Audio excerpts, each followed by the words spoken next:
Hello, I'm Judy Stiles. Thank you for joining us this week on Newsmakers. The Missouri Legislature may be finished officially for the 2019 session in Jefferson City, but political topics continue year-round, and today we're focusing on an aspect involving some senior citizens called the Silver Haired Legislature. And joining me is Jerry Williams, who has been involved with the group, and you're going to share some information with us today. Thank you for being here today. Well, thank you, Judy. It's been a while since we've been together in a studio. Since I've been retired for about 8 years. So you retired from Missouri Southern, now you're involved with organizations such as the Silver Haired. I had to look around for a suit because being a retired person in this kind of weather during the summer and fall you wear. Anyway, yeah, I became involved with the Silver Haired Legislature about 5 years ago. And for those which aren't familiar with the Silver Haired Legislature, Missouri was the first state to actually create a silver-haired legislature model, and that was created, I believe, in 1973, if I'm not wrong on that. And it was a continuation, I believe, of the earlier Americans Act that I think passed through President Johnson's office. So the act is in the 60s when they started passing all those measures. And the idea was there to recognizing that basically our population was getting older, that possibly we needed to get more input from older Americans. And the Silver-Haired Legislature, in terms of being a member or joining, it does have a requirement that you be of 60 years of age. So that's the definition for the senior age? Yeah, some thought maybe it was because of the silver hair or maybe because of no hair in my case, and being in there. And so the state of Missouri has been very active in it. And some of our neighboring states have similar but not quite the same as what Missouri does in terms of the Silver-Haired Legislature. Okay, and of course this program, when we broadcast, can go across the state line, so if somebody's watching in Kansas, Oklahoma, they can just find out what's happening in their communities. Yes, yeah, and they will have a similar type of situation that we have on there. Okay, so you have to be 60 to participate. Members are volunteers, right? It's a volunteer organization. Yes, it's strictly a volunteer situation. We look for volunteers and try to vote on different people that might want to become members of it by visiting with many of our area agency centers. We're in an area called Region 10, which takes care of the 4 counties along the extreme south. Right along the state line here in Missouri. Yeah, right along the southeastern portion of Missouri. And so we certainly invite anybody that is interested in this to become involved. In fact, we've got a few seats that are open right now because some people have moved. Then we've had a couple which resigned because of illness from the situation. So you become a delegate to the Silver-Haired Legislature. Are you elected by people? How are they selected? How are we try to primarily get people to elect out of such agencies as the centers themselves. But in some cases where we've been short of members, we've recruited people to come in directly into the agency in order to keep our numbers up. Each of the regions has 3 senior delegates, which will go to the Senate, and then you have a larger number of representatives, which will be a representative group on there. So you actually structure it like the state government, the Senate, and the House of Representatives. You have 2 bodies. I kind of run through it for you. Yeah, okay. For example, we meet at least quarterly here locally with our representatives from Region 10. And when we meet, we then decide by vote as to those which want to run for the Senate and those which want to run for the representatives, because basically we're aiming at a model of our own functioning state legislature, and in the falls we actually go up and take over the Senate and the House of Representatives at the Capitol. But once we have selected that, we get together as a Region 10, and what we look at are those items which people are interested in, and where we think we need some legal help in terms of the legislature. So each region, there are 10 regions in the state, each region will come up with, from their region, 7 proposals. Okay. Now, some of those may be duplicated because we don't communicate at that time with each other. And you have common concerns. Yeah, as common concerns on there. We take those 7 and we submit them in to the board, which is also made up of volunteers. Okay. Which are, so they're separate from the delegates. You have a board that's separate. Yeah, and they narrow that down to 25 different bills that we are interested in. Okay. And some take a little bit of rewording because it might be my bill's the same as yours, just different right, wording. They're still addressing the same issue. Yeah. How do you do that? Mm-hmm. So then that takes place during the summer. Mm-hmm. During the fall, then we go to Jefferson City. And we meet as a group with all the representatives and senators from all these districts. It's a statewide meeting of all of them. Statewide meeting on there. And then we break into committees there, which look at the different bills that people have proposed. And out of those committees, then we submit the bills that we think are good to the group as a whole. And generally it's about 25 bills that take place. Now, your committees break down certain topics like health and finances? Yeah, health, social services, taxation, and different things. Somewhat similar to some of the ones the legislature on there. Then we begin to meet as the 2 groups in the House and then at the Senate, and these bills come up for discussion with the objective of, at the end of the meeting, to come up with 5 bills that we will then propose to our legislators at that time. Okay. But they both, to be one of those 5 bills, they have to pass both through the Senate and also through the House on there. You're showing a structure as far as the state government. Very much so, yeah. And sometimes things flow right through there, and some bills become a little contentious at different times. Different points of view and different sides, right? Actually, it's probly more fun when it is a little bit contentious on there. And then we come up with our 5 bills, which the board of directors will then send out to the different legislators on there, and then we will also contact our local legislators. But that takes place in the fall. And then as things take place in the actual Senate and House. Right. They go back to work in January, having their session. Yeah. Then we have a advocacy day, which takes place, I think this year was in March. In March, where those of us, which is like at that time I was chairman of down here, and we go to the advocacy meeting where we talk to some of the people within the state government, such as Lieutenant Governor and others on there.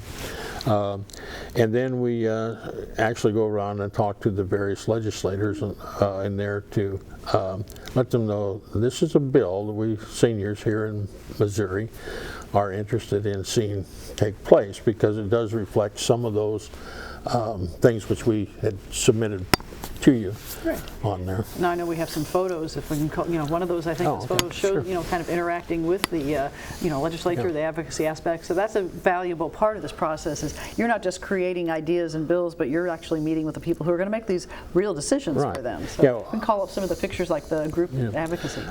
This one here, I think, is at the advocacy meeting. The young lady in the yellow is Barbara Ittner, which was actually supposed to be here instead of myself. President of the she is the president of the Silver Haired Legislature. She is their meeting. I think that's maybe me on the left there, if I'm not, or next to her, I think, on there. These are all members which are chairmen of the different regions of. So each region has a chair for their area. On it. So let's go on to the next one. I show some more interaction. Obviously, you're sharing. This is where I think this one here they were talking about. I think which should be of interest to most people here in Missouri. They had just done a study on the nutrition and the food problem for elders here in the state of Missouri. If you contact your local area agency on aging, they would be able to help find you the document which came out of that study.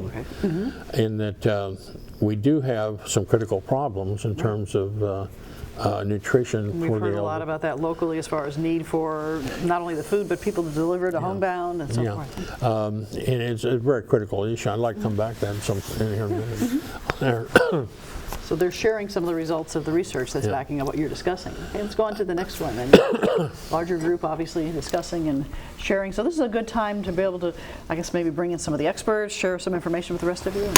Yeah, usually we will have, we've had the different times the governor has spoken, and then the lieutenant governors have spoken, and also the different heads of some of the departments within the state. The Department of Senior Health and Senior Services and so forth.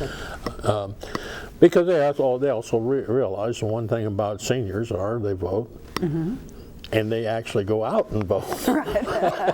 So they're kind of interested in what we do have to say sometimes on there. This, I think, here is also a shot of one of the meetings on Advocacy Day, where we have a luncheon all together, where we get some information from people from the state government, but also we talk about what progress we've been making in terms of talking to our various local legislators and where we're at in terms of certain bills that we're pushing through. Do you find it helpful to be able to see the larger body together in an event like that? So you have concerns here in the Joplin region, but maybe Kirksville, St. Louis, they interact with people from those other parts of the state. Very much so, because it's in some ways we have very many common interests, and yet there are some interests that are a little bit different. For example, one of the things which we locally have been very interested in is transportation funding for seniors, because we're very much a rural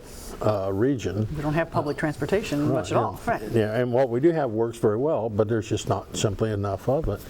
And so one of the issues which we push is that of bill that we want to push that next year funding for transportation on there. Okay, so bring your concerns so the rest of them can understand.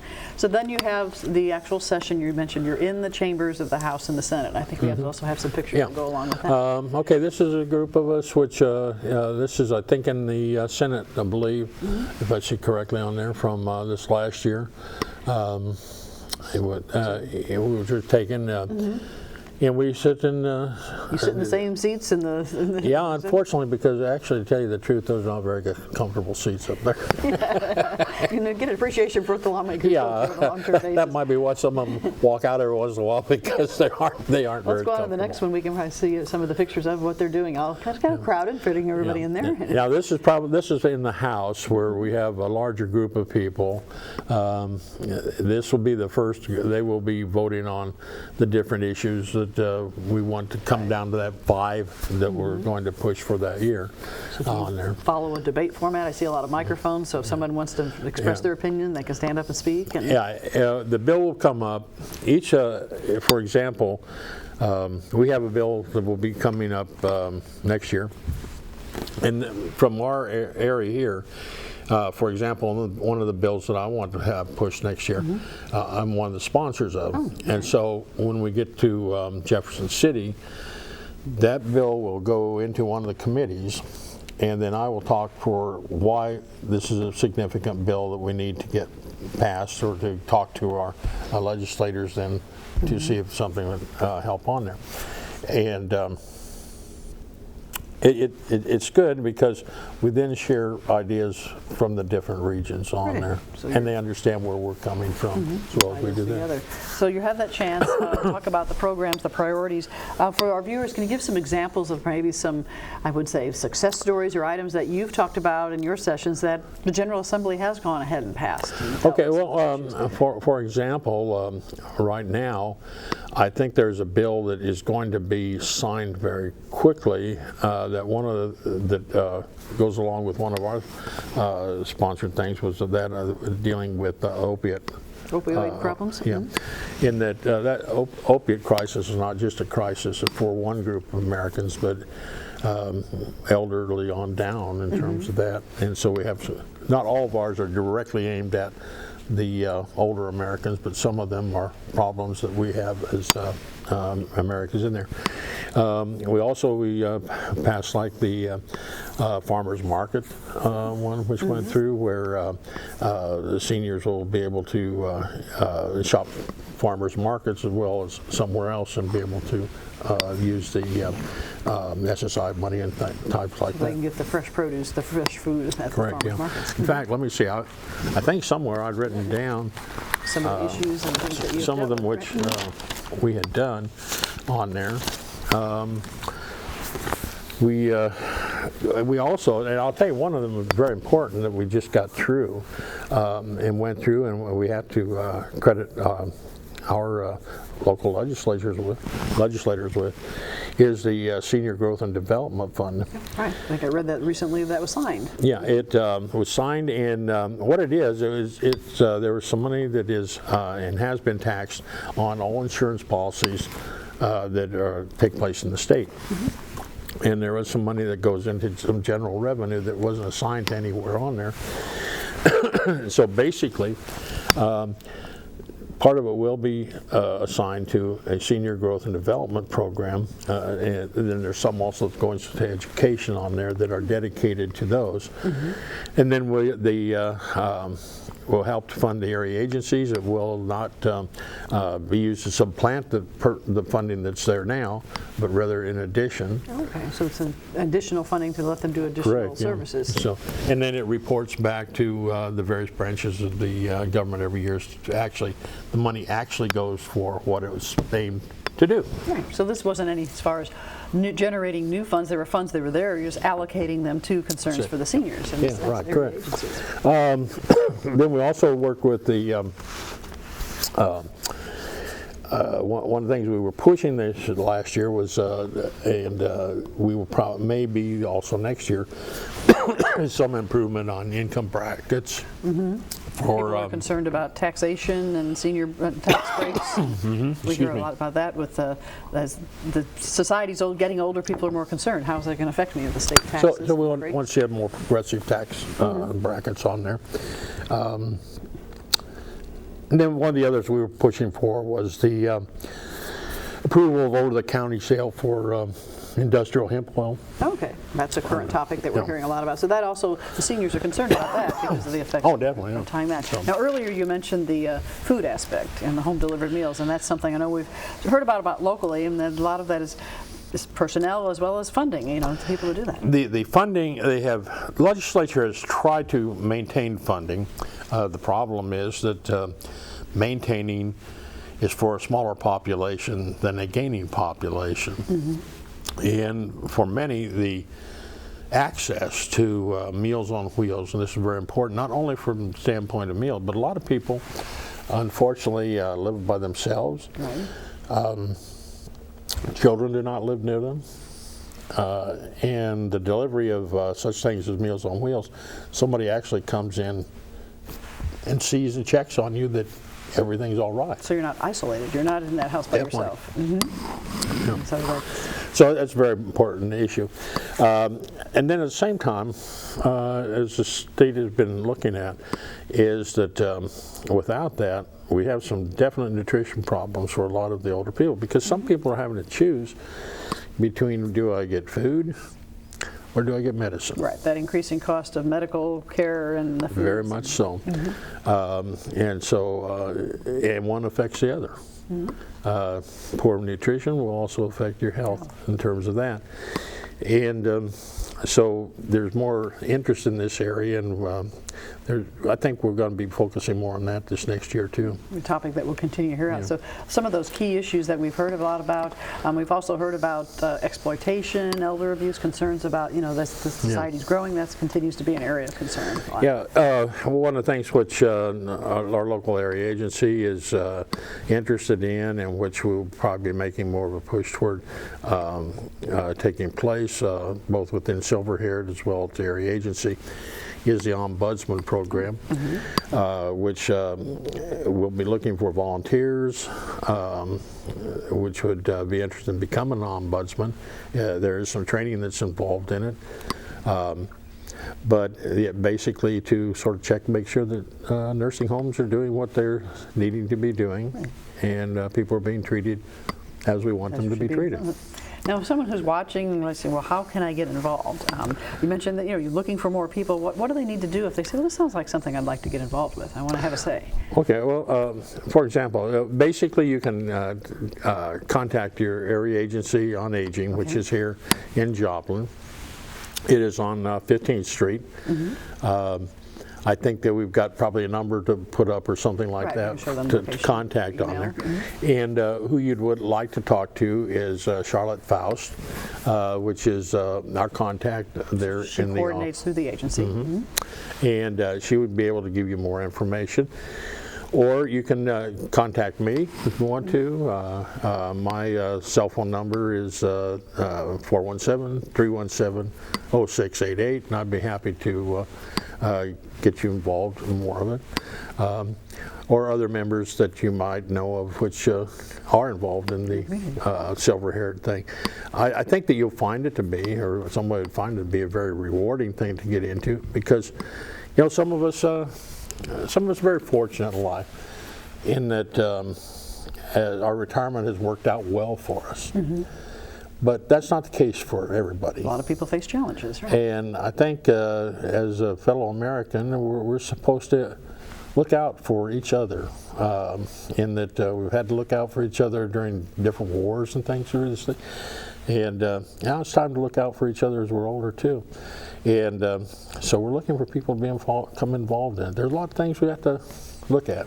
So it's a way to give back to your community, give back to others by getting involved. And volunteer work is always rewarding. And I know that a lot of organizations, especially this one, volunteers are a key part. We've been talking all along. These are people who are giving their time, going to the meetings, traveling to Jefferson City. But yet, it sounds like you're busy, but you're not one of those not a volunteer job. I have to do this every Tuesday. People are worried, how much time is it going to take? And let's face it, when we do have an issue that we might meet in our quarterly meeting on there, and we still need to talk or something, this is a different age, so you pick up the cell phone, you talk to each other. Right. Communication's a lot easier. You don't have to have a meeting. Right? Now, what did you mean by with this bill on there? This year, the ones we're looking at in terms of suggesting on there is we're looking at one of the bills which deal with the prescription drug monitoring program in the state, which we'd like to have something done on that. Our second priority bill that we're going to be probably trying to submit there, this is from our region. Now, whether everybody will accept it or not is something, but one of the things we're concerned about are homelessness of vets in the state, not just the older, but also all of them. Right? And we'd like to sort of pose something where if we have medical marijuana, the certain percentage of that goes to the homeless vets programs. We're also going to be pushing for the legislature to pick up one of ours, which would be on small residential end-of-life facilities. And I think you've had them on your show. So talking about some new services that are starting in our region and looking at throughout the state. Where they need a bill that will help them in terms of licensing on that. The other one, which we're always interested in from here, is the increased funding of transportation for rural older Americans. So there's a lot of topics, a lot of things that come up each year, but you're flexible. What are the concerns this year, each year? You're looking at not necessarily, this is what we talked about last time, let's talk about it again. Bring that flexibility. Sometimes we don't get what we want, and so sometimes we come back and say, well, this is still important this year, and we still need to try to get the legislature to move on that. Because we only can suggest. They're the ones which actually make the bills. When it comes to January, they make the bills. We only can suggest and say, we're very interested in this, and we all will be voting next fall. Well, Jerry, I'd like to thank you very much for coming in and sharing with our audience and providing information. We gave them contact information and looked forward to seeing how things go this year. Oh, it's always fun to get together with you again, Judy. It's good to see you. Thank you very much. And I'd like to thank our viewers for joining us again on Newsmakers. I'm Judy Stiles. Hope you can join me again next week at the same time on this station. We'll see you then.